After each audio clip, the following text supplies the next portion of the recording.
शायद पता नहीं है कि क्या सिचुएशन पैदा हो गया है। सिचुएशन ये पैदा हो गया है कि आज भी अगर आपने एग्रीमेंट साइन किया, हालिया दिनों में बहुत एक बहस चली कि पाकिस्तान डिफ़ॉल्ट कर जाएगा या नहीं, यानी दिवालियापन का ऐलान करेगा या शुरू कर दिए। छोटे छोटे सोशल क्राइम शुरू हो गए। रोज आपके पास आ रही हैं खबरें कि ये हो रहा है, उसने उसको मार दिया, ये मार दिया, वो मार दिया। और ये कहते या मुझसे ओथ ले ले, सुप्रीम कोर्ट पे हमला मैंने नहीं किया, मुशर्रफ से डील मैंने नहीं की। आपको पैसे एंड ऑफ अप्रैल तक नहीं मिलेंगे और जून में आपका प्रोग्राम खत्म होता है। नमस्कार दोस्तों, जय हिंद। दोस्तों, चाइना ने भी पाकिस्तान की शिकायत कर दी है क्योंकि पाकिस्तान की बैंक चाइनीज को भी बाहर डॉलर नहीं ले जाने दे रहे। इसी वजह से अब पाकिस्तान एक एक डॉलर के लिए तरस रहा है, लेकिन पाकिस्तान को कहीं से डॉलर नहीं मिल रहे। इसी वजह से पाकिस्तान से इन्वेस्टर भाग रहे हैं। चाइना ने भी पाकिस्तान को धमकी दे दी है, यदि पाकिस्तानी सरकार चाइना के लिए जल्दी फैसला नहीं करती है तो चाइना पाकिस्तान में और भी प्रोजेक्ट रोक सकता है, क्योंकि पाकिस्तान के पास इस वक्त डॉलर नहीं है। चाइनीज इन्वेस्टर्स को पाकिस्तानी बाहर डॉलर नहीं ले जाने दे रहे। और जुलाई में फिर आपको फ्रेश पैसे की जरूरत पड़ेगी। बिल्कुल। तो IMF कहा नहीं है, सोच रहा है या कहना ये चाहता है कि आप अपना डेट को रीस्ट्रक्चर करें कि पाकिस्तान फाइनेंशियली स्टेबल हो गया है और कम से कम 3 साल तक पैसे अपने देते रहें, not from month two month. और नया प्रोग्राम जब शुरू होगा जून में और जुलाई में, वो सब ये होगा। वो कैसे होगा? वो इसलिए होगा रामीन कि वो पेरिस क्लब की मीटिंग IMF कॉल करेगी और पेरिस क्लब के जो क्रेडिटर्स हैं आपको, उनको कहा जाएगा कि ये जो बोझ है पाकिस्तान का, आप इक्वली शेयर करें। ये नहीं है कि चाइना पे आप सब चीज डाल दें। तो वो बोझ फिर वो शायद राजी हो तो वो बोझ शेयर करेंगे और इस तरीके से आपको अपना डेट्स पे कर सकेंगे। और क्यों आपके डेट्स इतने हो गए कि आप कर्ज ले रहे हैं कंजम्पशन के लिए, आप कर्ज इन्वेस्टमेंट के लिए नहीं रह रहे हैं, आप कर्ज उसलिए नहीं रह रहे हैं कि आपके पैसे बने और वो कर्ज आप पे करेंगे। तो अब बात ये है कि आपने जो पहले कहा था कि हाँ हमें मिल जाएंगे पैसे, previously in the last programme आपने कहा था मिल जाएंगे पैसे, फिक्र नहीं, हम ये कर दें, नहीं मिले। तो IMF अभी फिर वही प्रॉमिस लेके आगे नहीं बढ़ना चाहता है, इसलिए कि एक दफे वो कहते हैं ना, वंस बिटन ट्वाइस शाई। एक दफे आपने उनको गप किया, वो मान गए, अब वो मानने के लिए तैयार नहीं है। ट्रस्ट डेफिसिट बिल्कुल एविडेंट है। और अब वो कह रहे हैं, एक मिनट, अब वो कह रहे हैं कि आप एक टेबल बनाएं, टेबल बनाएं कि हर महीना ये जरूरत होगा। अच्छा। हर महीना ये किधर से मिलेगा। आप अगर आपके पास, आपको पता ही नहीं है वो टेबल कैसे बनाएंगे, जब आपको पता नहीं है वो कितना देंगे, कौन देंगे। तो कहने की बात ये है बड़ी अजीब सी। और रामीन, वन मोर थिंग जी, ब्लूमबर्ग ने कहा है कि आप 50% प्लस चांसेस हैं कि आप बैंकरप्ट हो जाएंगे। ब्लूमबर्ग ने कहा। अच्छा। अगर आप बैंकरप्ट हो जाएं तो एक रूल्स ऑफ प्रोसीजर IMF का ये है कि वो बाय लॉ आपको कर्ज नहीं दे सकता। सोचिए तो सही, वो फिर आपको कर्ज नहीं दे सकता।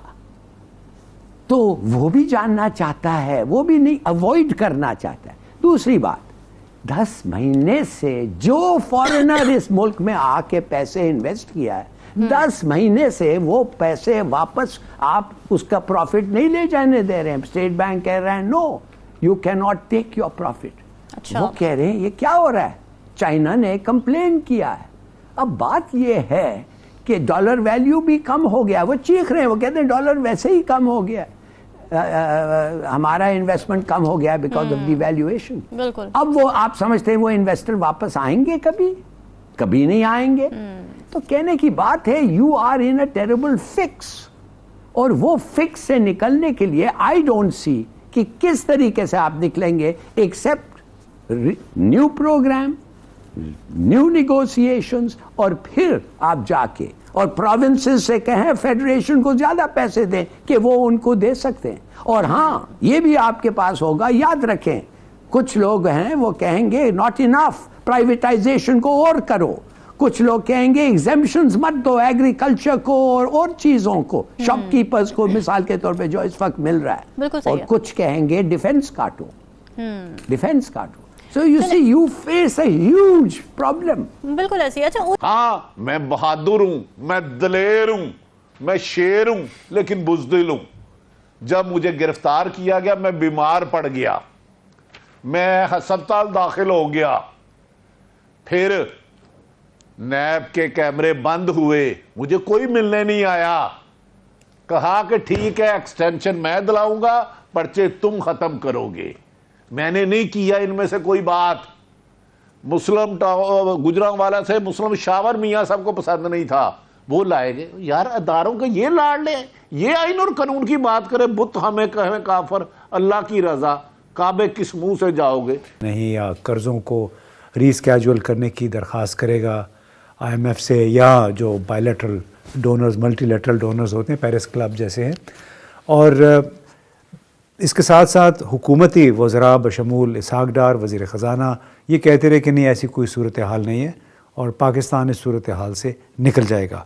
लेकिन बुनियादी सवाल ये है कि क्या सिर्फ कर्ज़े वापस अदा न करने की सलाहियत ख़त्म होने को ही डिफ़ॉल्ट होना कहते हैं, या इसके कुछ और भी इंडिकेटर्स हैं? यानी मिसाल के तौर पे अगर 10,000 है और कर्ज़ा आपका है 12,000, तो वो तो टोटल आप माइनस में चले गए। लेकिन अगर 5,000 पे भी पहुंचता है, टेक्निकल ज़बान में आप ही कह रहे कि कर्ज़ा आपका 5,000 पे भी पहुंच जाए, तो इसका मतलब है कि आप ख़तरनाक लेवल पे चले गए। ज़रा सा कर्ज़ा रीपेमेंट जो है, उसकी प्रिंसिपल और उसकी जो इंटरेस्ट रीपेमेंट, तो पाकिस्तान का जो है अभी देखें, इंटरेस्ट रीपेमेंट्स जो हैं, इसी कुछ एक दिन पहले गवर्नमेंट ने अप्रूव करा है कि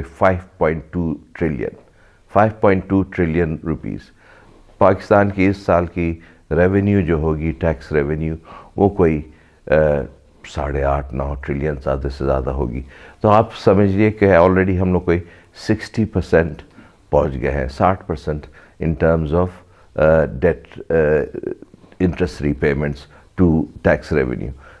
ये सोचें कि जो श्रीलंका था, जब 80% पर पहुँचा, वो डिफ़ॉल्ट उनको करना पड़ा, इसलिए कि आपकी सलाहियत नहीं रहती, इसलिए कि इंटरेस्ट ही तो रीपेमेंट्स नहीं है, आपके और भी काफ़ी खर्चे होते हैं, डिफेंस खर्चा है, आपकी गवर्नमेंट के खर्चे हैं, सैलरीज हैं, पेंशन फंड्स। और बढ़ेगा, क्योंकि उसकी वजह ये कि गवर्नमेंट एग्जिस्ट नहीं कर रही, हुकूमत एग्जिस्ट नहीं कर रही। जो लोगों के साथ कनेक्ट हो, अपने हलकों में जाए, कोई बात करे, लोगों के सामने कोई प्रेस कॉन्फ्रेंस करे, कोई सवाल जवाब दे, ये गायब हो गए सारे। उनका ख्याल है कि सारे की सारी जो जंग है, लोगों की भूख, लोगों के बिल, लोगों के मसले मसाइल, ये मैं अक्रॉस द बोर्ड बात कर रहा हूँ। वो पीटीआई भी, इमरान खान भी बात तो कर रहे हैं, लेकिन वो उनको, मुझे ये नहीं पता कि उनके वजीर खजाना कौन है, जो सबसे इंपॉर्टेंट पोस्ट है। तो वो एक प्लान लेकर सामने आए कि शौकत तरीन साहब को तो मसाइल दूसरे खड़े हो गए, तो वो तो नहीं है, फिर कौन है? फवाद चौधरी साहब तो नहीं है, फिर मईशत पे कौन? तो वो आके कोई जामिया प्लान लोगों के लिए पेश करें कि इलेक्शन में वो आते हैं तो ये करेंगे फौरी तौर पे। क्योंकि अगर इलेक्शन होता है और वो आ जाते हैं, तो ये जो मसाइल हैं, ये मसाइल इमरान खान के गले पड़े होंगे। देखें ना, ये मसाइल इमरान खान के गले पड़े होंगे। आपने जून से पहले पैसे देने हैं उनको, तो जून से पहले तो आपको बहुत पैसा चाहिए। यहां तो आपको 1 अरब के ऊपर आप फंसे हुए हैं। तो ये अब इमरान खान साहब को आके, अगर वो इलेक्शन मुहिम चला रहे हैं, तो वो बताएं कि इसका क्या हल निकलेगा, और ये हुकूमत ये बताए कि क्या ये पीछे छोड़ के जा रहे हैं, या अगर देखें, अगर सितम, अगर मुझे नहीं पता कब इलेक्शन होते हैं, यानी ये बाकी सूबों में या हुकूमत के, वफाकी हुकूमत के, लेकिन ये तब तक जाते जाते वो इलेक्शन पहले हो जाते हैं और ये बाद में होते हैं, या इसको छोड़ दें। आप मुझे ये बताएं कि उसका कोई सोल्यूशन तो होगा ना, कि कौन किस वक्त आ जाता है।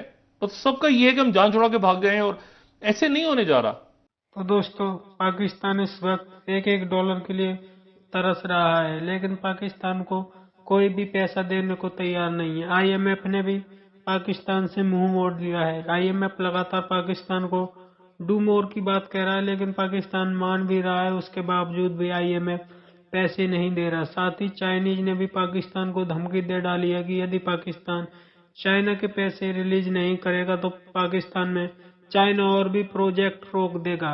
इसी वजह से अब पाकिस्तानी काफी ज्यादा डर रहे हैं, क्योंकि पाकिस्तान का एक ही जिगरी दोस्त है चाइना, वो भी पाकिस्तान में प्रोजेक्ट रोक देगा तो पाकिस्तान की हालत बहुत ही ज्यादा खराब हो जाएगी। इसी वजह से अब पाकिस्तानी सरकार को जल्दी फैसला करना होगा। IMF पाकिस्तान के लिए पैसे नहीं दे रहा। IMF लगातार पाकिस्तान के दोस्त मुल्कों की कमिटमेंट मांग रहा है। आपकी क्या राय है कमेंट में जरूर शेयर करें। यदि आप चैनल पर नए हैं तो चैनल को सब्सक्राइब करें। वीडियो पसंद आए तो लाइक करें, कमेंट करें और शेयर करें। जय हिंद, वंदे मातरम।